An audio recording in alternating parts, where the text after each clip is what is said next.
Ready. Hello, my name is Randall Lawrence, host of That Moment podcast, and I'm here with independent filmmaker, independent playwright, Mr. Jeff Dunne. Mr. Dunne, tell us who you are, tell us a little bit of background history of where you come from, tell us what it is that you're doing right now. But first of all, let's start with, from the beginning, who are you? Well, that is like such a simple question. You would think has a simple answer, but it doesn't. I think of myself as a kind of a generalist philosopher, right? And what I mean by that is I'm very much into what is the nature of everything. Oh, that's cool. And trying to explore that. And I've had a lifetime of exploring that. Of trying to understand what is the nature of humanity, what is the nature of self, what is the nature of reality. Trying to explore that kind of metaphysically, trying to explore it scientifically. So I've tried to do a lot of these different things that have come together.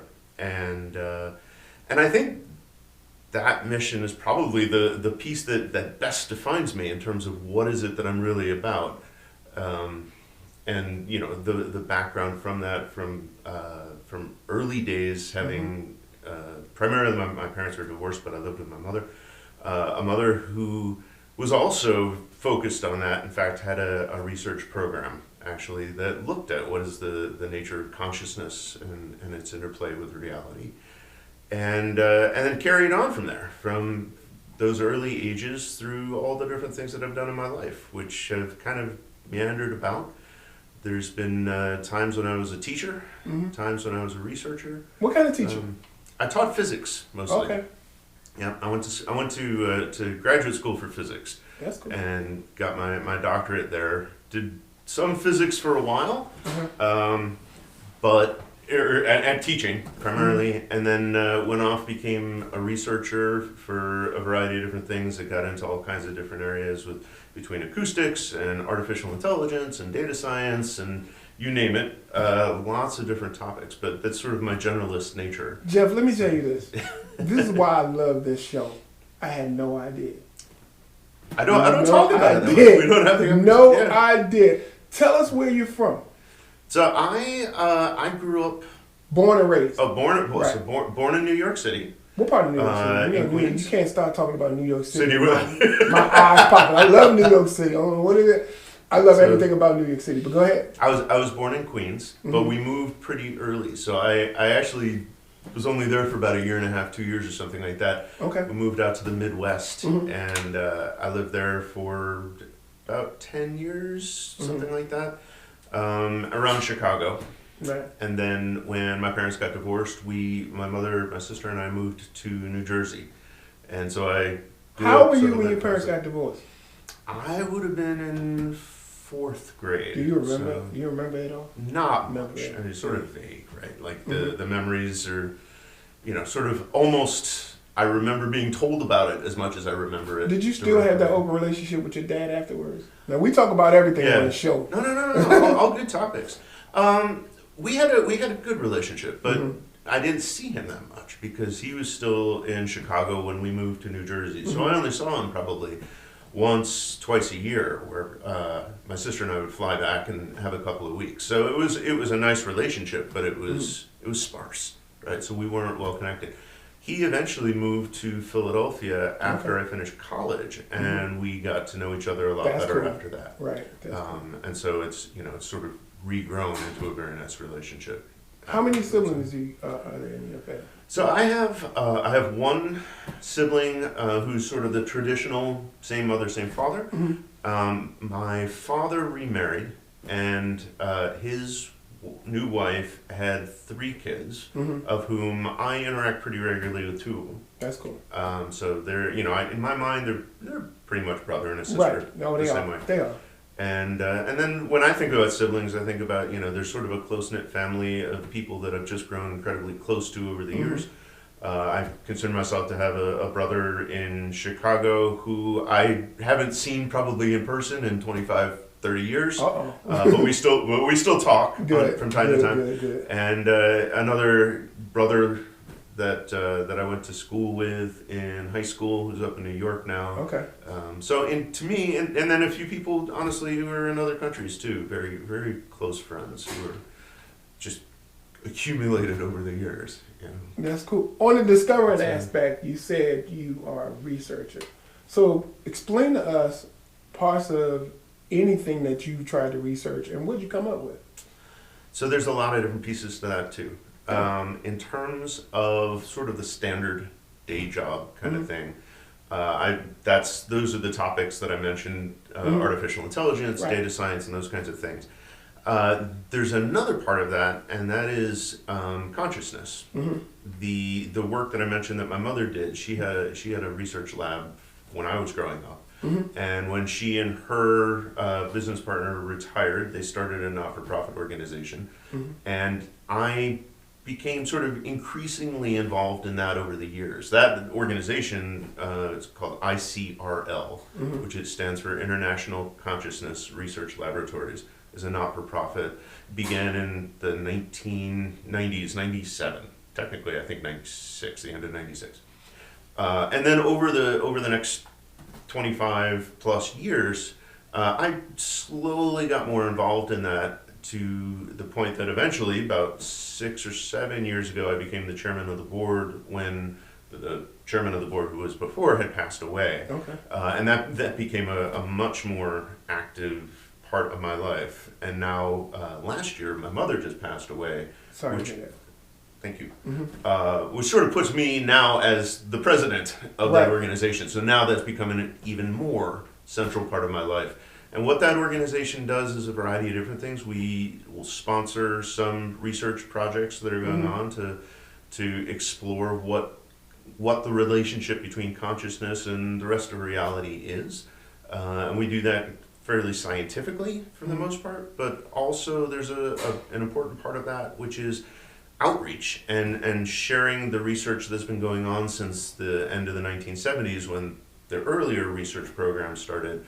So there's a lot of book publications that are part of that. And since I became involved, because I have this passion also for theater, starting to reach out and support theaters to do their own projects that have this consciousness bent to them, right? To help people understand the importance of ourselves and the fact that we're not just sort of isolated mechanistic things, right? Like our intentions make a difference. And that was the founding lesson out of that research program from before. And what they studied was, can you affect the world around you through intention, through your consciousness, not through just by going and hitting buttons, but can you affect, for example, a random process? If you have balls that are cascading down, can they maybe be influenced to go to the left or to the right a little bit more than they otherwise would have been? Not huge, not talking levitation, but small changes. Digital systems, the same thing. What the laboratory proved through accumulation of data over the course of 30 years was that it was a real effect.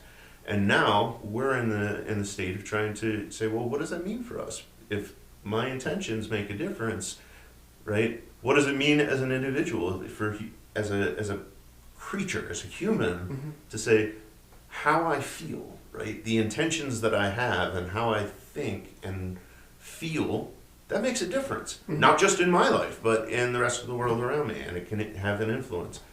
So there's been just a ton of really fascinating things that come from that when you start to think about it. Not the least of which is looking at the nature of time and space itself. And all of that stuff now is sort of pulled together in the way that I was brought up and the way that I was raised, and has become my passion for example, how we got together, right, in terms of filmmaking and plays and writing and things like that, is to try to capture that in some way that I can share it with the world in accessible ways. What kind of style do you consider yourself as a playwright or a filmmaker? What kind of style do you have? I try to avoid having a distinct style. I see.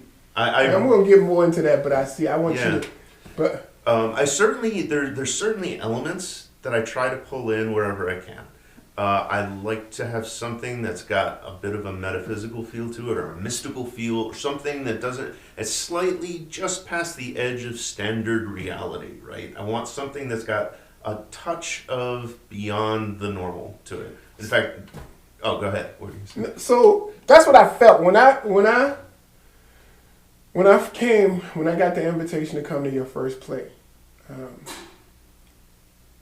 Throughout the play, I was thinking, this is not a typical standard play. This is something totally different. At that specific time, I needed a dose of something different. Mm-hmm. Talk to me about the play that I just saw. Tell me exactly what the meaning was of that play. Tell me the significance of that play, storyline and all. Yeah. So the play that you're talking about, entitled Hellbent, that's the sixth full-length play. I've got, I don't know, 150 short things. Right. But the sixth full-length play that I wrote, the last one that I've written so far, hopefully somewhere, it was an accumulation of a bunch of different things that I wanted to do. Earlier plays were different in style. I wanted something, and you asked what are sort of what is my style. Things that I always want to include is humor is an important piece of that, because I think humor is the axis that relaxes people, lets you get out of yourself and to absorb content from there. So I'll tell you briefly about the story at the superficial level, what it's about. We got an hour. You ain't got to go briefly. I don't have to be brief. Yeah, go ahead. I have so much more to say. The story is about this trio of friends who are accidentally summoned down to hell by a trio of incompetent demons. So the demons, Ophistopheles, who's the demon responsible for all office-related suffering, right? When the photocopier breaks down when you're in a hurry. So excuse me while I'm laughing, because I swear to you, when I went to that play, I was like, what the hell is going on? And towards the end, I kind of understood exactly which direction it was and what was it all about. But now you're explaining it by detail by T. So I'm like, oh, go ahead. So Ophistopheles, there's Incubeth, who is the demoness responsible for all dating-related suffering, and Amenamenon, who is a transgender demon responsible for tormenting people who are on diets by making them hungry in the middle of the night and then whispering thoughts of junk food into their heads. And this trio thinks that they're doing just something that they came up with, almost. One of them, Incubeth, has a little bit more of an insight as to what's going on. She's a bit of a troublemaker. And they think they're going to summon an angel. And their idea here is to summon an angel and capture it and limit the effectiveness of heaven, which would make hell more effective. There's more suffering, and they get more what we call lucre in the play. They get more lucre, which means more money, more power, more influence down in hell. And so they're going to rise up in the ranks of demons as a result of having captured the angel. And that's sort of the superficial concept of the story. It gets more convoluted, however, in a couple of ways. One is that there's another demon or demoness who appears on the scene named Fesdemona, who is supposedly the demoness associated with hat-related suffering. But Fesdemona is actually the archangel Cassiel in disguise, and Cassiel's got the inverse thing in mind, and he's trying to take hell to a grinding halt, so that there's no more suffering, and everybody's going to praise Cassiel. He's going to be very happy. The humans are not going to suffer, and he's recruited Incubeth to help him with this plot. So she's really manipulating the other demons behind the scenes, and so this is the whole thing. They come down, and then it gets very convoluted because the humans start having their challenges. One of the humans falls in love with one of the demons, but the demon has fallen in love with one of the other humans, and so there's a very awkward love triangle going on. And then the human shows up dead, and it turns into a murder mystery. Jeff, let me tell you, there's a lot. Towards the end or towards the middle, I'm like, wait a minute, did I just get lost? But whatever this is, it was fresh to me. Fresh meaning I needed for my eyes to start seeing different things. I think it's important as an independent filmmaker, as a playwright, to look at all areas how anybody could write, or what type of information that you can receive to make yourself better, or if you think you have a mental block somewhere, just look at somebody else's stuff and just see how it can help you in so many different ways. Yeah. I know you said that this is like your first full feature. This is the first one that I produced. And Right. effectively, How many did you write? So full length 6.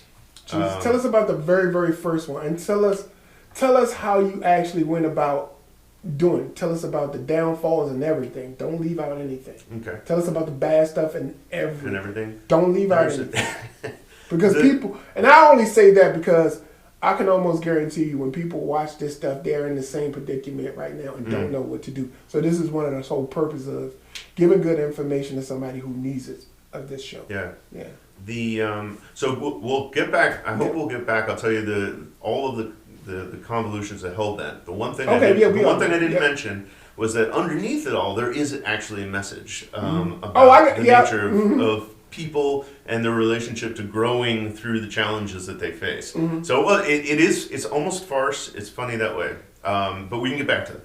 The very first one that I wrote was actually a very interesting, at least for me, experience in writing it. It was called Another Door Opens. And I wrote it because of the stuff that I was doing with artificial intelligence. And frankly, artificial intelligence scares me. I'm not comfortable with what it, where it leads humanity. Right. But I had this idea for, that there would be this, what they call a singularity in artificial intelligence.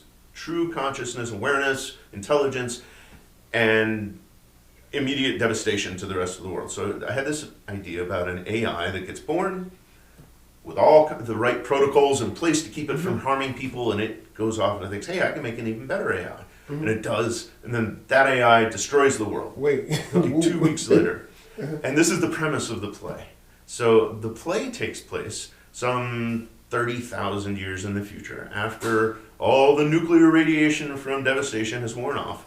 And this AI, the original one, is now trying to wake up everybody who she's frozen into stasis. And the story is that there are 4 people who she manages to revive, and she's decided she's going to repopulate the planet with these 4 people. 4 people are not thrilled with this idea. And their goal was to try to to escape from this nuclear fallout shelter, while she's trying to get them to basically breed.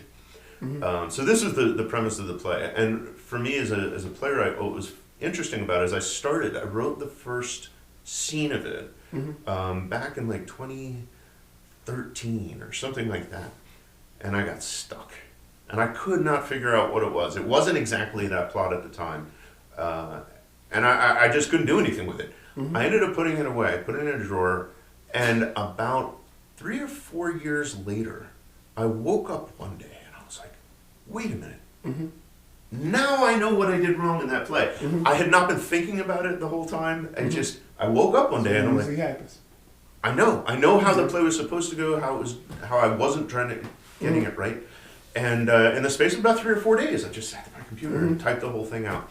And I said, yeah, this is what it was supposed to be. I submitted it to the Baltimore Playwright Festival. Okay. And they, a couple months later, came back, and it had 3 reviews. That's cool. Review number 1 said, this is awesome.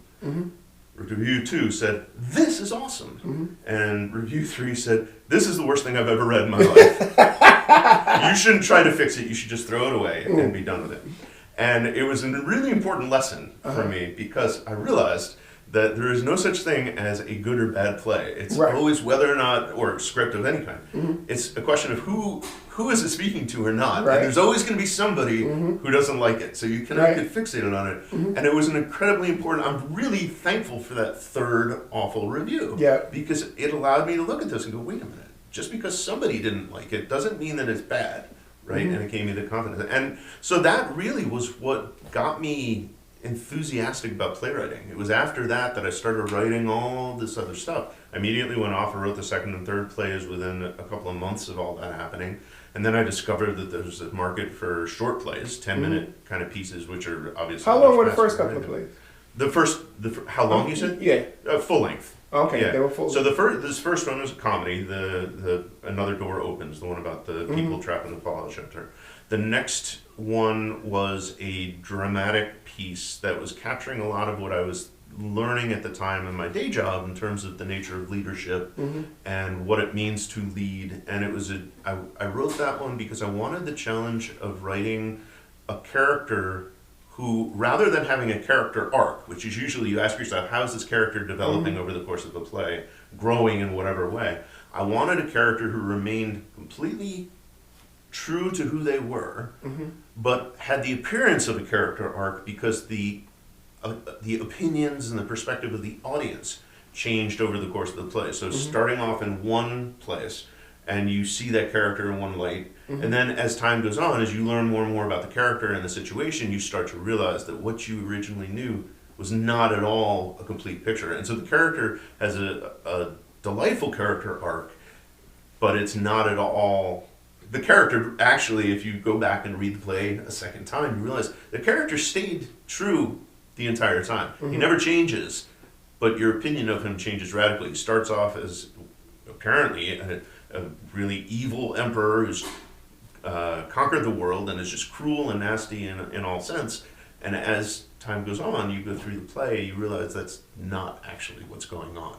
That he's got a lot of different things, and you realize he's not about cruelty, it's about perspective and what he's trying to do for the world, for his empire and things like that.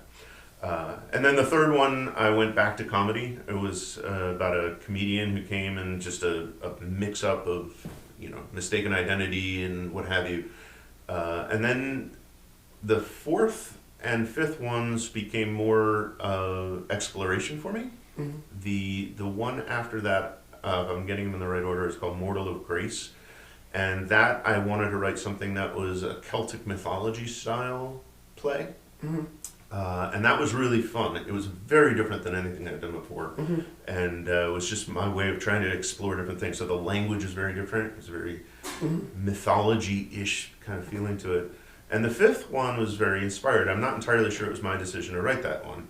It was a play that was a variant on the myth of Eros and Psyche from Greek mythology, and love and spirit or soul.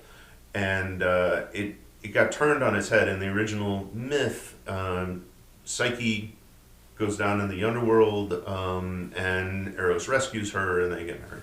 In this, it ended up being much more of a statement about the importance of love and soul in society against the three other gods in the play.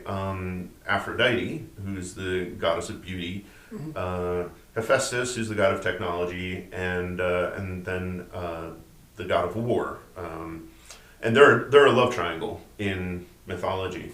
And as the play went on, this was very much a feeling where, like, I'm not even writing these things. The characters would kind of talk, and I would capture it. I would sit there at the keyboard at times with tears rolling down my face because I didn't know what was going to go on, but I'm writing the whole thing. And it wasn't until I was most of the way through that I realized that what I was writing was a statement about how we need to transcend from what we're focused on now, which is basically physical appearance, war, and technology. And these are the things that we worship as a society, that as we get into the next era of humanity, we need to start thinking about love, about soul, about spirit, and what that really means for us as a species. And it was an incredibly powerful experience because I didn't know that that's what I was writing when I started. As a playwright, filmmaker, what do you wish that you had more of as far as like coming from you? Yeah. Whether it be more inspiration to write in a totally different way, better quality of anything. Pick specifically of what it is that what could make you that better person or that better anything as far as that. So what it is that you're doing there. Without a doubt, if I had one thing I could get more of, it's time. Oh yeah, that is the limitation in almost everything. With more time, I could develop my skills better, right? I can do more exploration in terms of writing, in terms of filmmaking, right? Like, as I've started to do film, I come to appreciate things that I never saw before. It's sort of like the first time you sit down, as we were talking about editing earlier, right? Like, oh, what a incredible chore. I mean, it can be a lot of fun, but a chore. Yeah, editing for me, editing for me has to be a one-man job. Well, not a one-man job. A person that'll actually just focus on editing. That's it. But go ahead. Yeah. But when I started doing that, and I was starting with short things, 10-ish minute films, the first time I was like, no, it looks pretty good. And then somebody would come by and go, well, your color balance is off. And I go, color balance? What's that? Right? Like, oh, that's a thing, right? Yeah. And then all of a sudden somebody's opened your eyes to it. And you're like, now I can't unsee that, right? Yeah. Everything you realize, oh, well, that's got this kind of color. It's giving this kind of feeling, or it's changing. So if you see it somewhere else, you see if it's not a good color match, you see it. And I don't think I ever would have did before. Same thing with sound, right? The audio piece of this, which you would think, I have a background in acoustics for many years. I did as an engineer. You'd think I would have paid attention. No. But now, somebody one day goes, well, your sound sweetening is off. And I go, my what? And like, that's a thing. And then you hear the difference and like, I can't unhear that now. And with enough time, you learn the techniques. You learn how to scan through the frequencies and highlight and go, aha, there's ringing right about here. I should put a filter in. But you need the time to do it. Or you need the time to find people who are sharing that passion and want to do it with you. But time, by far, is the biggest constraint. So again, with this podcast, and I totally understand what you're saying, you can also ask questions to me that you want. It's an open discussion, open panel. For me, what are some of the things that you, in the beginning, what did you lack of that made you want to kind of, was it material, was it information? For me, it's always been more information. I wish I would have started this career at an earlier age. Like when we did water, I had a general idea, but I didn't have all the tools that I needed. Meaning for me, I didn't allow myself to give myself full dedication to something that could have been much more. My mind was elsewhere. My body was elsewhere, but I still wanted to do that film. I think that film was a big learning experience for me. That was my second feature film. I was going to ask that. That was your second one. Okay. That was my second one, but I think with me educating myself on a whole lot of other things, could have been a lot better. Yeah, a lot better. Yeah. And could have been a lot better. But go ahead, I'm sorry. No, that's fine. I think for me, some people have asked, well, is it, for example, do you want more ideas? And I think this comes from coming to this later in life. Yeah. I have no shortage of ideas. If I could retire tomorrow and just sit, I could probably spend the rest of my life writing out stuff without any shortage of ideas, because I've been building up ideas and things that I want to talk about and share for 40 years. Yeah. Right? So I've got a long backlog, and I've absolutely discovered that the more I focus on being creative, the more the creativity is there, right? That's a muscle like anything else, and it gets trained. The more you train your mind to be creative, the more creative you get, and then the more you do it, and it just rolls. Right. So I totally get that. Yeah, I don't think in terms of content that way, and because of the background we talked about before, in terms of what's the nature of reality and things, that's a pretty rich area, right, to explore. People have been exploring it for however many tens of thousands of years, right, and far from exhausted the limits of that. So there's a lot to do in that whole area. And creativity would not be the limitation. Finding new things to do and new ways to do them, it does come back to time and trying to do something, because I want to always do something that's a little different.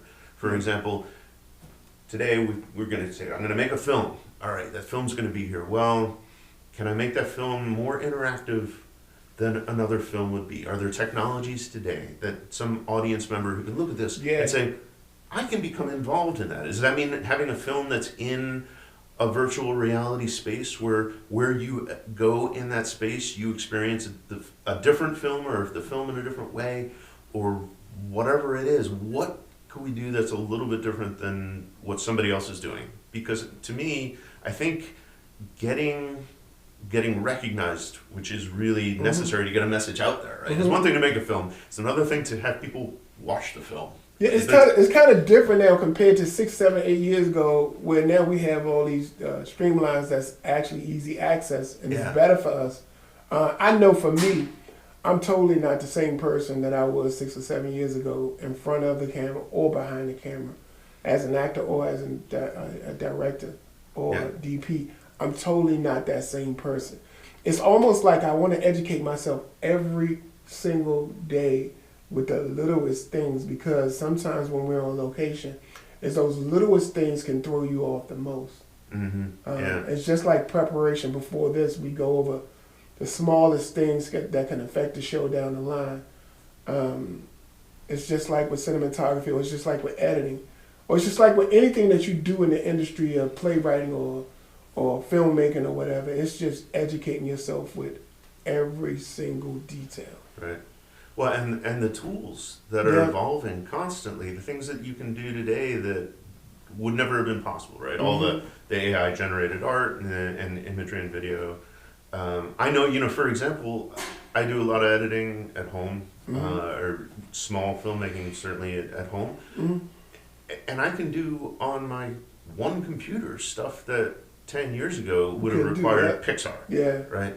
Like the software that Pixar uses, I can run on my computer today. Well, and it's not like a $50,000 computer, right? Yeah. It's your standard desktop computer, and I can do animation that creates images that are perfect, absolutely picture perfect. We also mentioned briefly. I'll talk more a little bit about the book that I finished. Right. You gotta tell us about that. Yeah, I will. But the art for that, right? I use tools for this where it's full-fledged. Like, I'm generating images that you would not be able to detect the difference between, did I create this digital little sphere, or is this just a mock-up? And the only way that you can probably tell the difference is that the mock-up has no little scratches in it. It's too perfect, right? If you want it to look more real, you've got to put imperfections in that reality would. So actually, I'll give you, I brought something that I wanted to give you. What's that? Is that a gift? It is a gift. Oh, and it is a coin. And it's actually, you'll see the image that I was talking about here. Let me see if I can open it for you. Plastic kind of sticks here. It's a challenge coin that I made associated with the book, but the picture on it, which I may not be able to get out. Here, I'll let you see it through the plastic. So tell me, Nexus. That's the name of the book? That's the name of the book. And it is, the images that you see on there, all those images were generated using software. Go take me back to the basics. What's this used for? The coin or the the coin. The coin. The coin is a challenge coin. Right. The idea of challenge coins is something that actually came out of the armed forces, out of the military. It's just sort of a recognition of things to be able to say thank you in a particular way. They're nice though. They've got a good feel to them. It's heavy. Yeah, and that's the thing, right? Yeah, I thought when you gave it to me, I thought I could swipe it somewhere and some digital image would pop up or something like that. Oh, how did I not do that? There you go. But you can see the image on there, right? The quality of that. I'm not a graphic artist. I can't draw. But the tools that you can get are just, it's amazing what you can do now, one person alone. This is cool. So, yeah. And that, the whole coin was generated digitally. There's the image, the original concept art for it is pretty darn close to indistinguishable from the way the coin actually came out. This is cool. It's amazing. Anyway, yeah. So that's kind of what the coin is. It's just sort of a way of saying thank you. I appreciate this, man. So tell me about, I know you said you've written how many now? I think you said 6. So in terms of plays, I've written 6 full lengths, about 160, 170 short pieces. So what did you do? What did you do with the plays? I know you had premieres for them, right?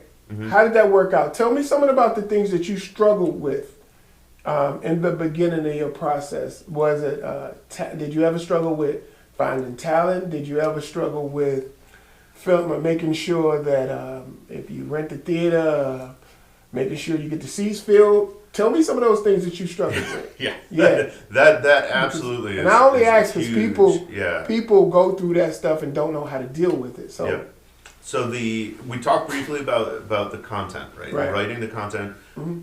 Because I had this backlog of stuff, that was never a challenge. I'd written enough stuff over the years that it wasn't the writing or aspect wasn't really a challenge. I've written short stories, I've written plays, I've written music, I've done these things, right? So when I turned to theater, the writing part was not a problem. The first problem that I came across was how to get the script off of my desk and into somebody else's hands who might be interested in reading it.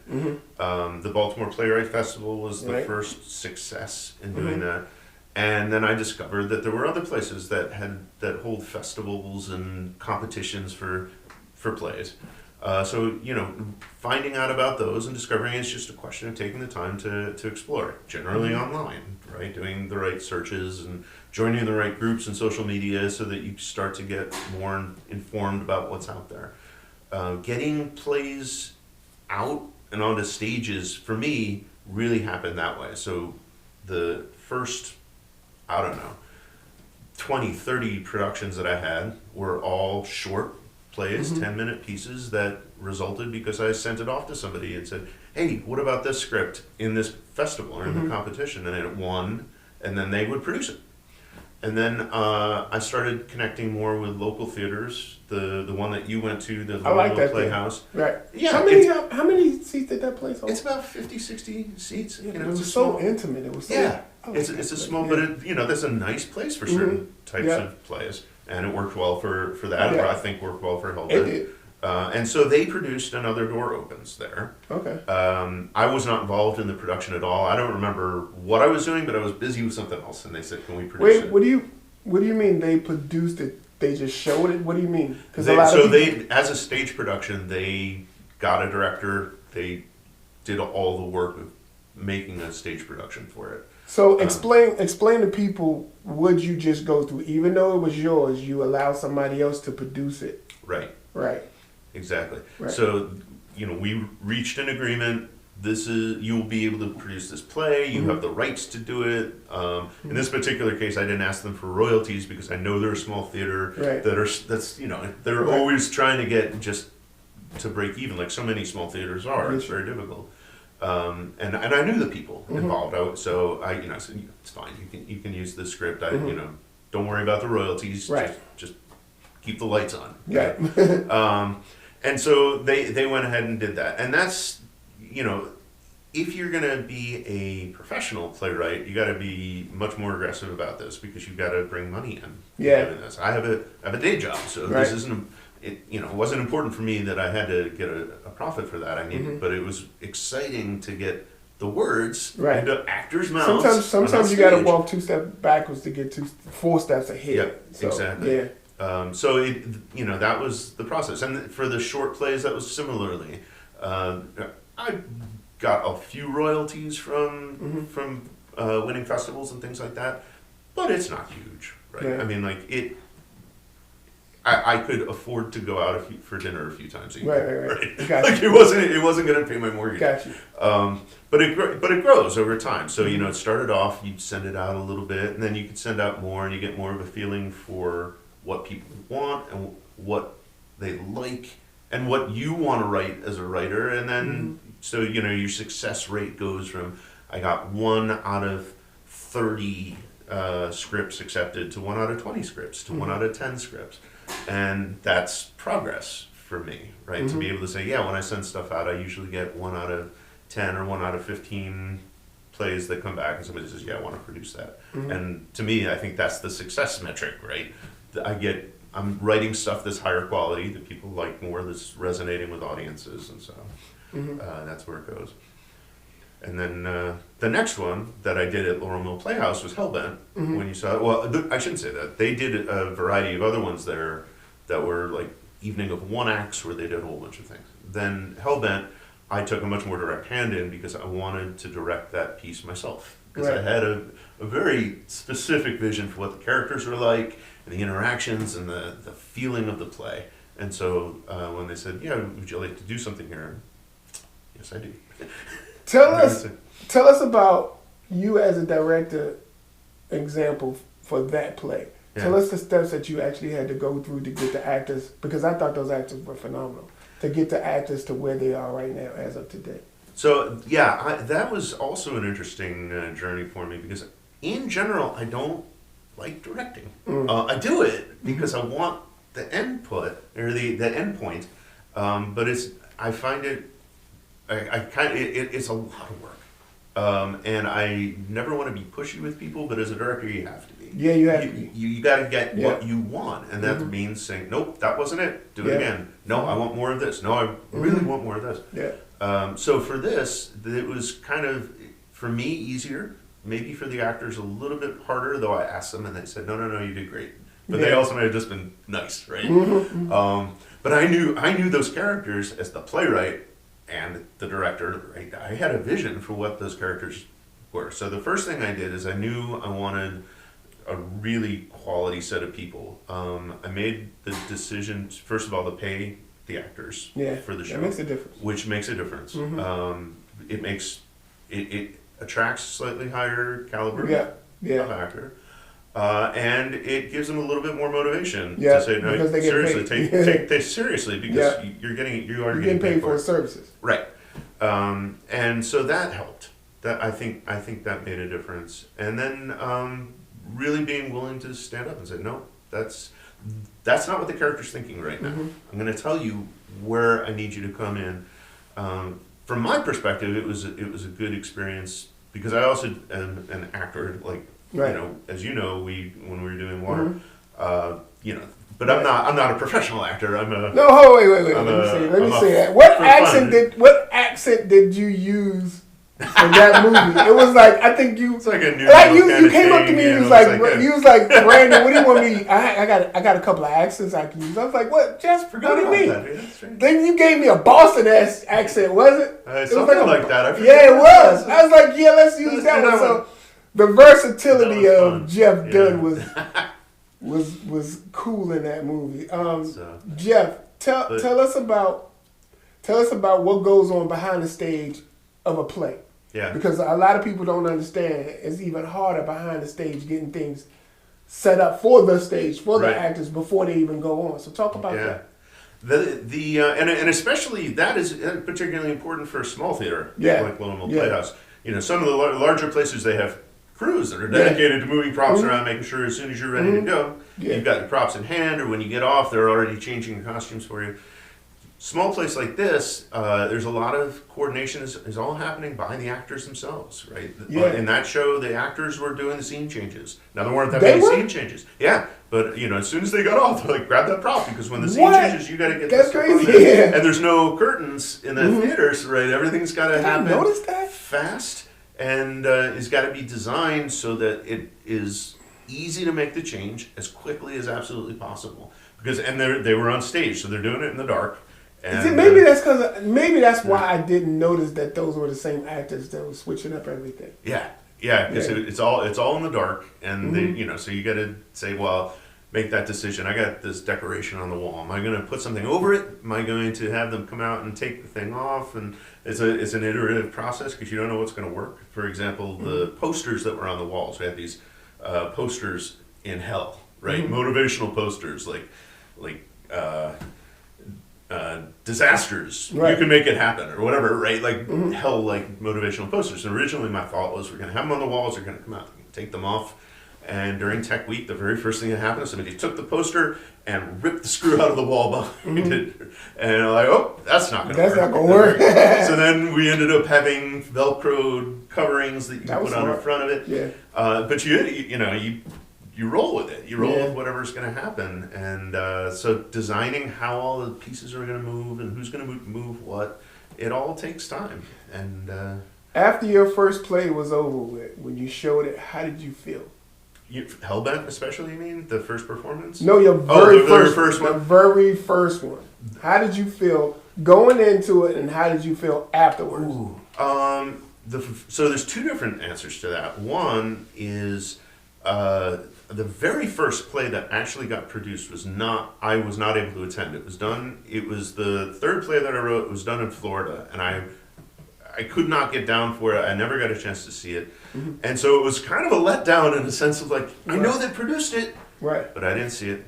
I just didn't have much of an interaction. So I had this bundle of energy and excitement about somebody finally producing my full-length plays. Right, so you didn't see your first showing of your first play? No, I never got to. I saw half of a video that they took, but half of the video ended up being corrupted, so I never even saw the entire show. What about your second one? The second one, I think, was Another Door Opens at Laurel Mill Playhouse. How did you feel about that? That was incredible because you go in with this trepidation. At that point, I had enough short pieces that were produced around that I realized that there's a wide variation in how people do this. So I've had one play that was done off Broadway, which I was super excited about. That's cool. Really, Broadway. Yeah, that's cool. And I was really psyched about this. I'm like, this is going to be phenomenal. Mm-hmm.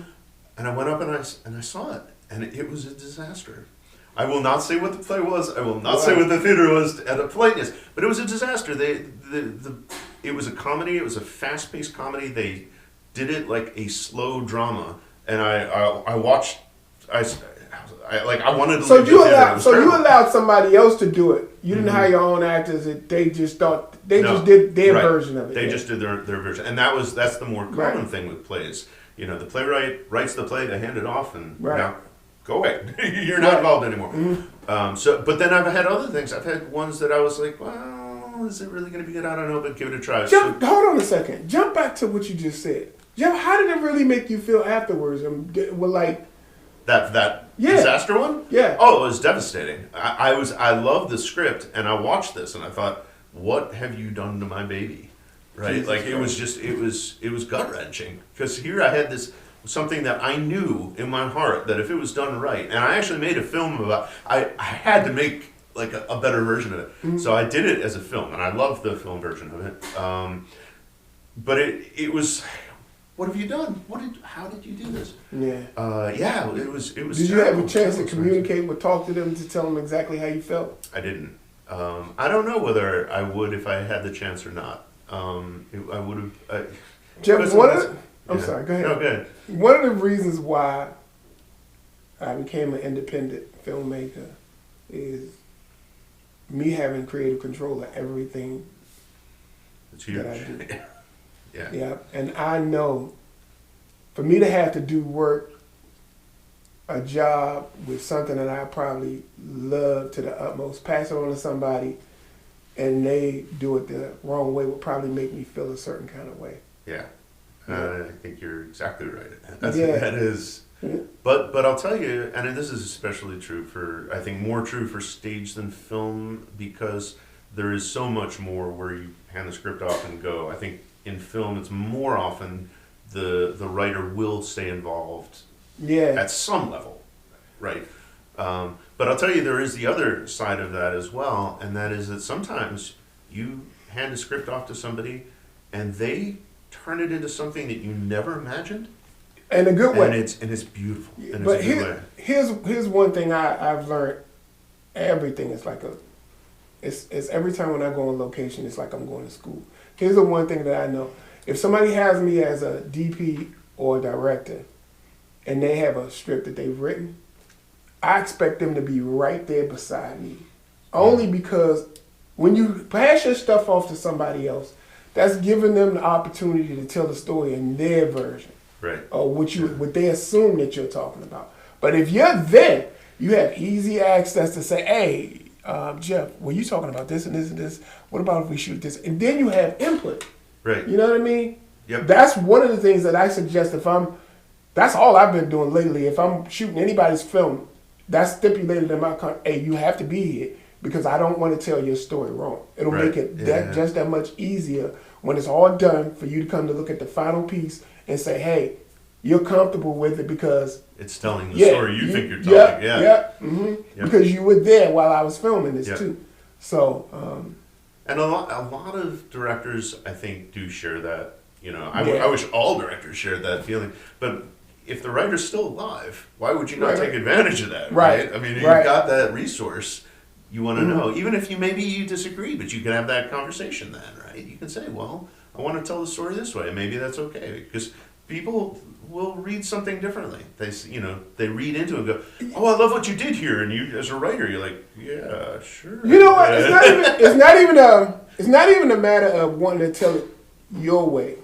It's a matter of giving a better suggestion, and you taking that suggestion, yes or no. Because in all actuality, you can't tell somebody else how to tell their story because it's their story. That's what they paid you for. Yeah. They paid you to just bring it to life. Now, if you have different ideas about bringing it to life to a certain degree that'll make it better, then yes, say that. But for me, oh no, I will never sit right here and try to mess up somebody else's creativity, unless there's a bigger picture where I have an opinion that could make it better. Right. Yeah. Right.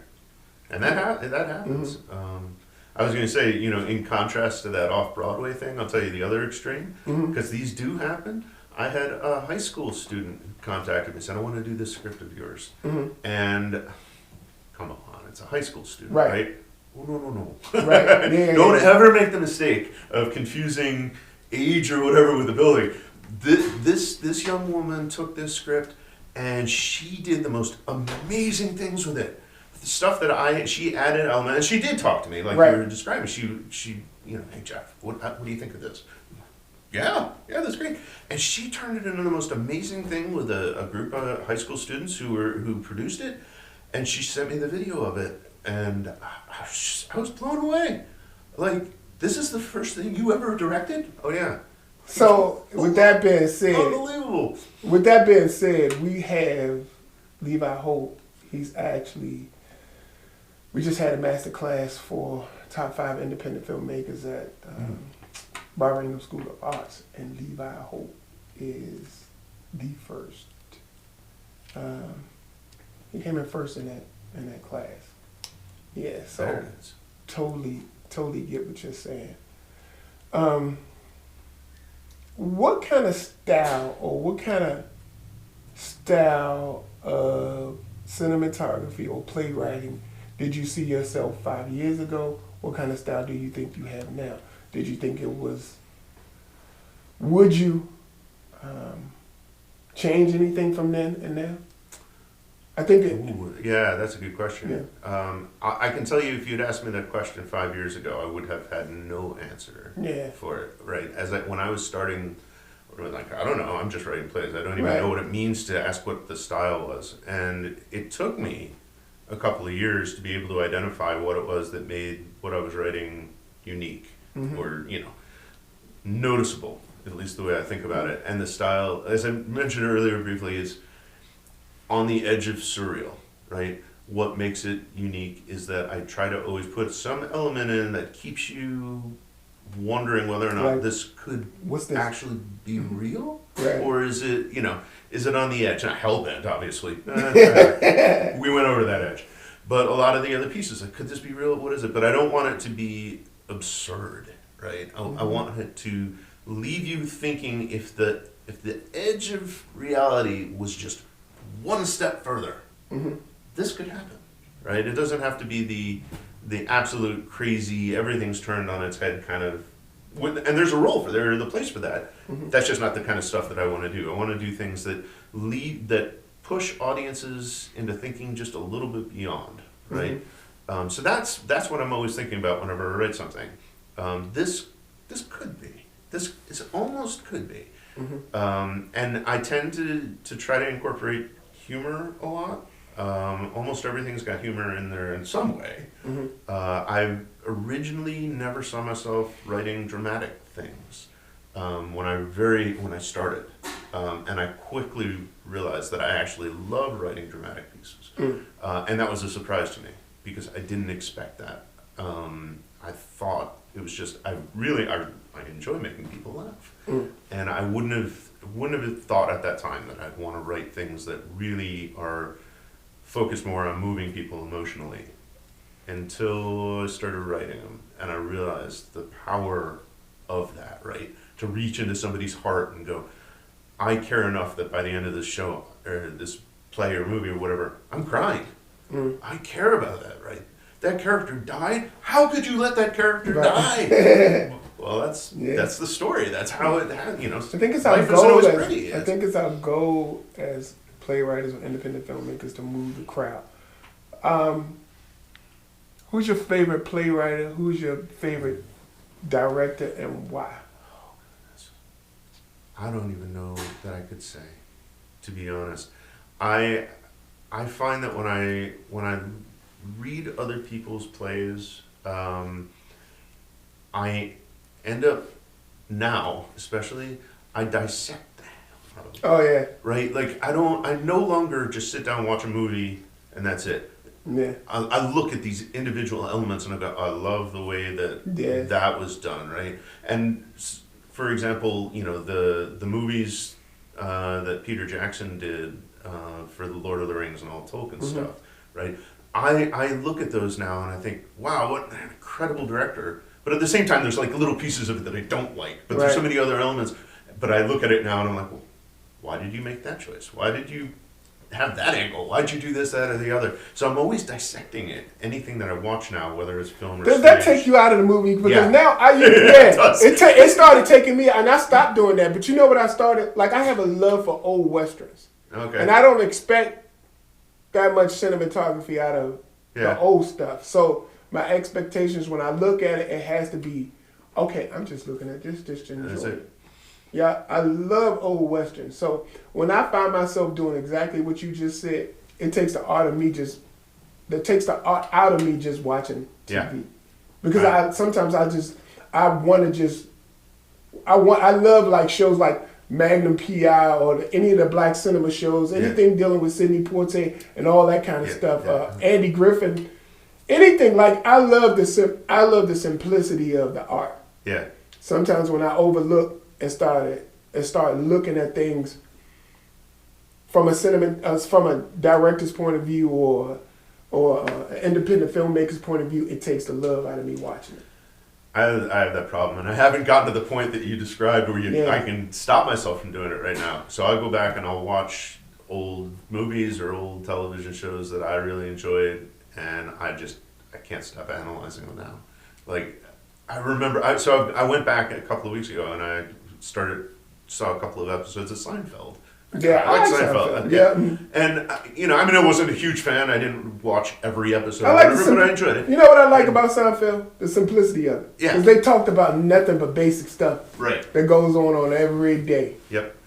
But now, when I went back and I was watching a couple episodes of it, I'm watching it, and now I'm thinking, like, well, why'd they choose this? Why'd they pick that? Why'd they do the other thing? And I can't watch it the same way that I watched it before. Or I'll think about, like, if I go back to older stuff, things that I remember from my childhood. MASH. Yeah.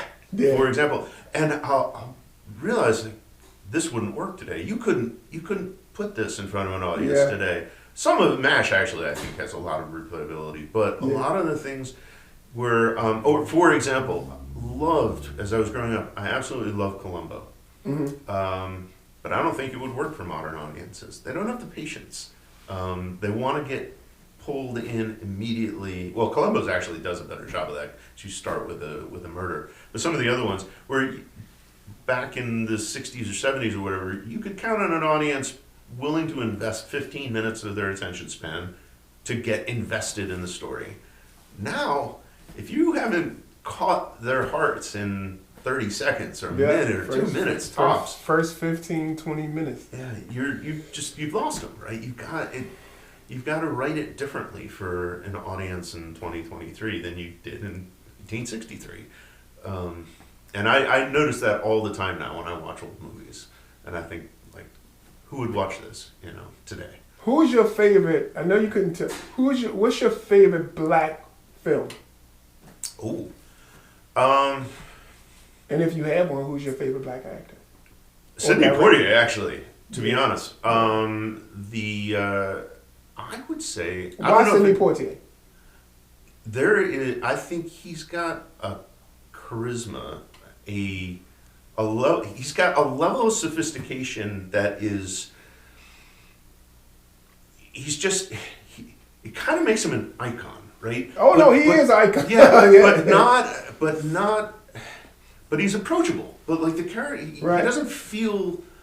It's the sophistication, Yeah, the aura that he brings in when he delivers his character, the transformation of him becoming whoever he wants to be, the dynamic range that he can affect with his co-stars.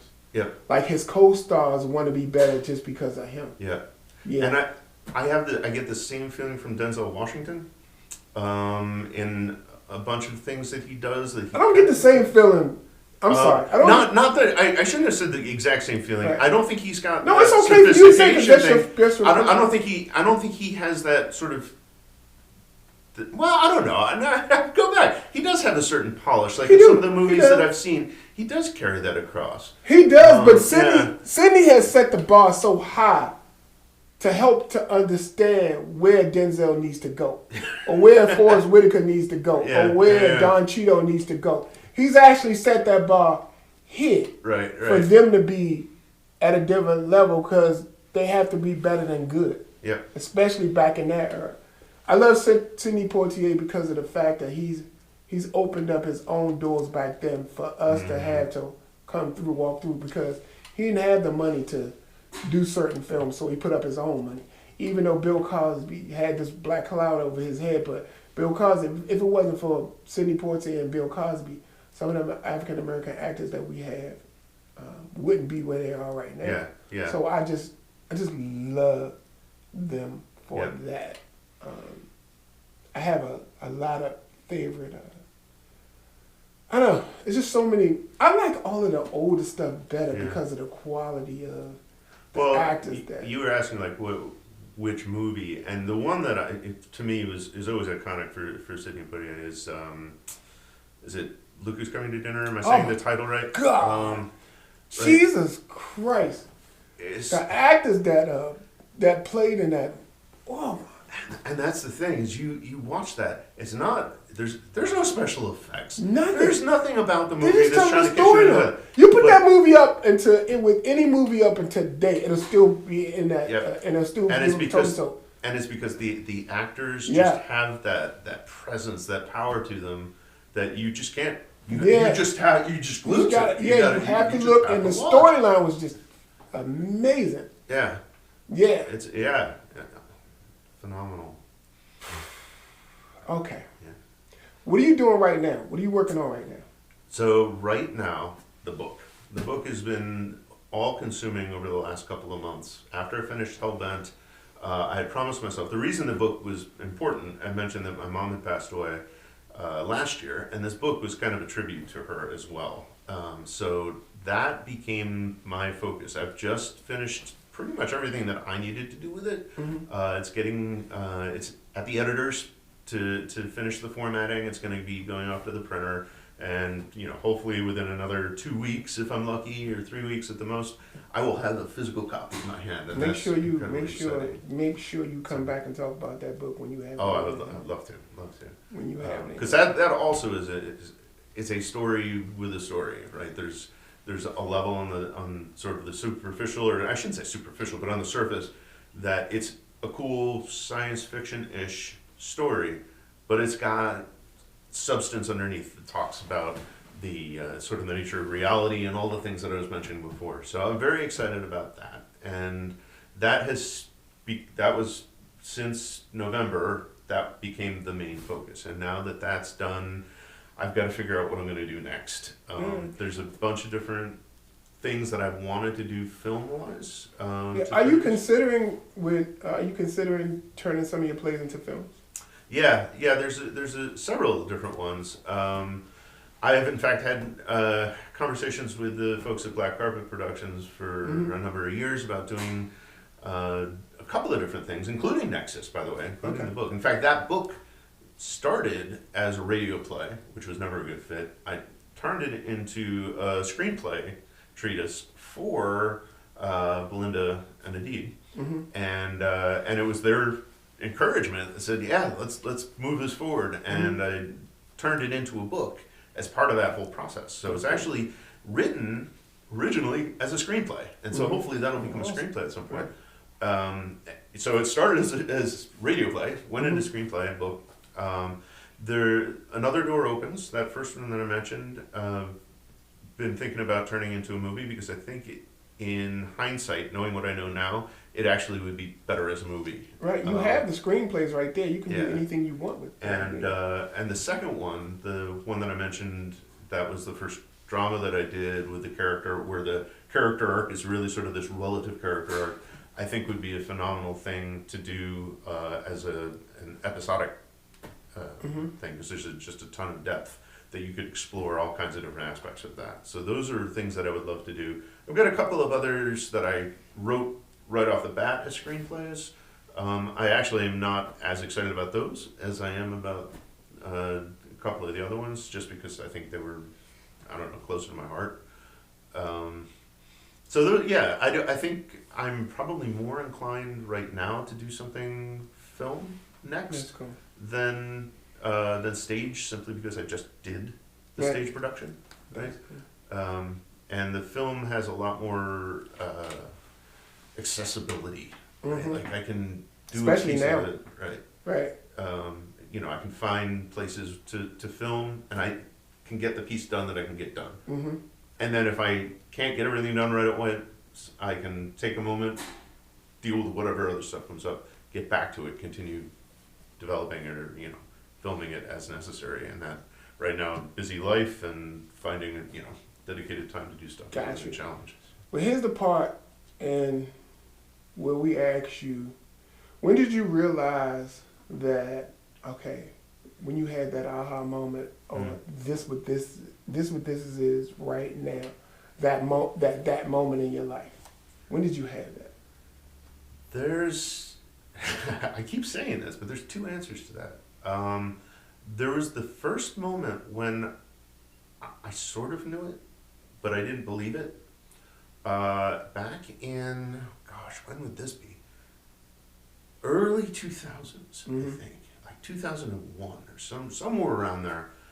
I had gone off to a conference, and I was in a hotel alone. I just, family wasn't there, I was just lying there, and I closed my eyes, and I was sort of in that almost dream-like, not asleep, but I'm sort of asleep, and I had two images that just flashed into my mind. The first one was a green leaf that I had never seen before, and the second was a hand holding a pencil like it was writing something. And I thought, that's really interesting. But very powerful, just struck me. A couple of years later, I changed jobs. I was teaching at the time, and I went to the job that I'm at right now. And I drove up for the interview, parked my car, got out, and I'm walking into the front, and then over to the side, I see a bush. And that bush is the exact green leaf that I saw in that vision. Wow. And I'm like, whoa. And I got the job, and I took the job, and that's where I've been. So it was really like this was like a marker in the path. And that hand, right, like writing, and I knew at the time that it was a writing thing, but I didn't realize how much of a passion that was going to be. But where that really dawned on me was when I got Another Door Opens into the Baltimore Playwright Festival. Okay. And it came back, and people who didn't know me, who didn't know my writing or anything else, they had no reason to be kind, right? But I read these reviews, and this is good. I love these characters, and it was this feedback, and I'm like, yeah, I can do this, right? It's not just my imagination. Somebody who I don't know read my script without knowing who I was, and said, "This is good writing. I want to see this hit a stage." Gotcha. And it was like that moment of realizing, no, this is real, right? And after that, that's where it became a passion for me, and that's why it started. I had written a few things before that, but then all of a sudden it was the writing, and it's just built ever since. But that moment, I think, it was probably that when I read these reviews and went, I could do this. Gotcha. This could become a thing. And then now with the book coming out and people reading that, and are coming back to me, and people who I don't know through I had this Kickstarter campaign, and people who've read a few sample chapters that I put up there. I went, I need this book. People who wrote comments to me, and here people who I don't know. Some guy in Australia writes to me one day and says, I thank you for making this available because I'm excited to be the first owner of this book. Right? I think what you've got here is incredible. And that's, like, the thrill of that is like nothing that you get outside of the arts. Totally understand. Now, if you had a chance to tell anybody that's inspired just like you to do what it is that you're doing right now, what would you tell them? How old are they? A younger version of us. A much younger version of us. Because I wish I started in my early teens. Yeah. I think for a younger version, I would say you've got to hold on to the passion for this. Right? Do not let anybody tell you you don't have the skill to do this. Yeah. You, today, may not have the skill to do this. Yep. But that doesn't mean you won't have the skill to do this. It just means that you've got to practice at it, right? Mm-hmm. There are no skills that come for people it's just like, oh, well, I'm just going to, maybe Mozart. But sort of that, right? Like, you got to develop it. And so don't listen to anybody who tells you can't do it, right? Like, you have something, just in the fact that you've got the passion to do it, you already have something there that's going to enable you to do it. And you got to practice it. And don't worry about getting it perfect. Just practice more and more. Write more things. Create more things. Create more films. Create whatever it is. Yeah. Do not let somebody give up. But at the same time, also remember that, you got to eat. You got to stay dry. So don't dive into it to the point that you're not being practical about it. Right? You got to balance that off with getting a job and finding some way of supporting yourself that gives you the freedom to explore that in your own time. And the faster, the more time you can spend on your art and your passion, the faster that will manifest as a living, right? But it will undoubtedly take time. Jeff Dunne, it's been amazing talking to you, man. Tell the people how they can stay in contact with you through your social media. Yeah, so by far the best way to do that is visit my website, and there's a mailing list opportunity there. The website is bearcreations.org. So it's BEAR. Do not go to the other one. I don't want to know what's at the other one. By the way, spelling that BE like the animal BEARCREATIONS. Bearcreations.org. And sign up for the newsletter, or just send me a note through there, and make a personal connection. Definitely the best way of doing that. I have the only social media I use is Facebook, but I'm not terribly great at it. So there's a Bear Creations page on Facebook as well, but I tend to be better at email and things like that. That's easy. Thank you, Jeff. Once again, my name is Randall, Lawrence, host of That Moment podcast show. And again, it's been a pleasure talking to Jeff Dunne. Thank you for the opportunity. This is incredible fun.